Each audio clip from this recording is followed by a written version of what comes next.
আসসালামু আলাইকুম। সম্মানিত চাকরি প্রত্যাশী ভাই ও বোনেরা, আশা করি সকল ভালো রয়েছেন। বাংলাদেশ পণ্য উন্নয়ন বোর্ডে বিশাল একটি নিয়োগ বিজ্ঞপ্তি প্রকাশ করা হয়েছে।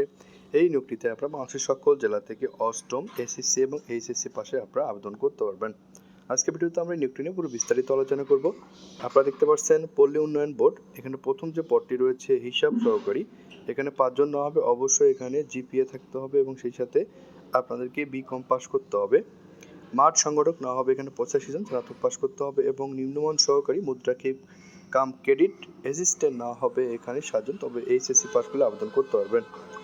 গাড়ি চালক নেওয়া হবে এখানে 2 জন, তবে অবশ্যই বৈধ ড্রাইভিং লাইসেন্স থাকতে হবে এবং অষ্টম শ্রেণী পাস। এবং অফিস সহায়ক নেওয়া হবে এখানে 10 জন, অষ্টম শ্রেণী পাস। এবং ক্লিনার নেওয়া হবে এখানে একজন, অষ্টম শ্রেণী পাস। এবং সেই সাথে আবেদন কবে শুরু হবে এবং আবেদন কবে শেষ হবে আমরা সেটা দেখে নেব, এবং আবেদন করার জন্য কী কী প্রসেস লাগবে সম্পূর্ণ প্রসেসটা আমরা এখানে দেখে নেব। অবশ্যই আবেদন করার জন্য আপনাদেরকে অষ্টম শ্রেণী পাস হতে এবং স্নাতক পাস হতে হবে এবং সেই সাথে এখানে 18 থেকে 32 বছর হলে আবেদন করতে পারবেন।